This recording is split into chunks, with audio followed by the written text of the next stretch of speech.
Press everyone on the wing. Everybody, follow me. Everybody.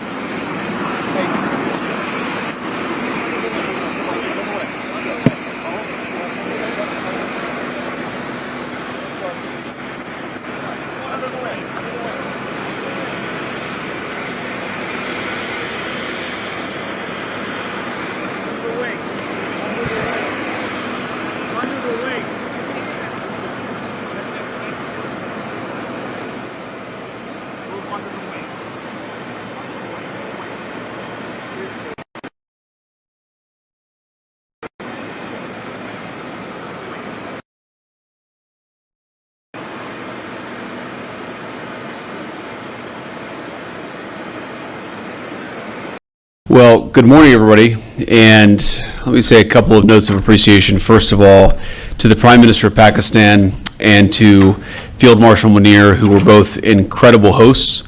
And whatever shortcomings in the negotiation, it wasn't because of the Pakistanis, who did an amazing job and really tried to help us and the Iranians bridge the gap and get to a deal. We have been at it now for 21 hours, and we've had a number of substantive discussions with the Iranians. That's the good news. The bad news is that we have not reached an agreement, and I think that's bad news for Iran much more than it's bad news for the United States of America. So we go back to the United States having not come to an agreement. We've made very clear what our red lines are, what things we're willing to accommodate them on, and what things we're not willing to accommodate them on. And we've made that as clear as we possibly could, and they have chosen not to accept our terms. Questions? Sir, Nick Robertson from CNN. Precisely what have they rejected here? Can you help us understand it a little bit?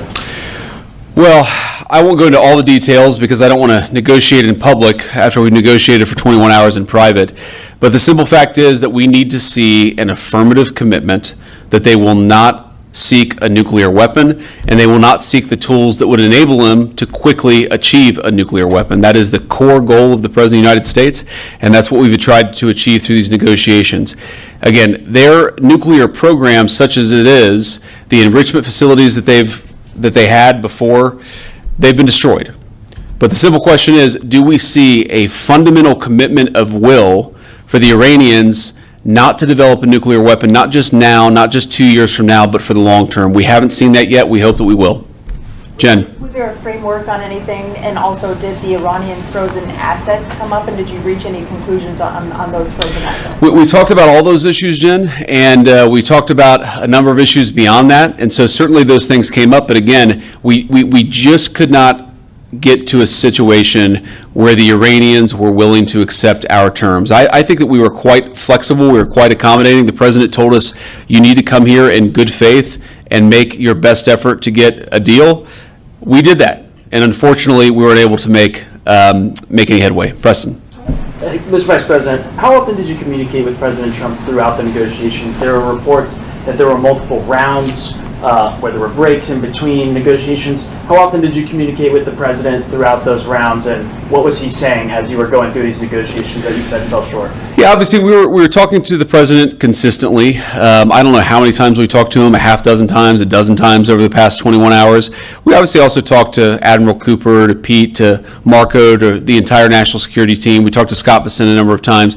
So look, we were constantly in communication with the team because we were negotiating in good faith. And we leave here with a very simple proposal, a method of understanding that is our final and best offer. We'll see if the Iranians accept it. Thank you. Mr. Vice President, where does this leave the Strait of Hormuz? Are we going back to war, sir?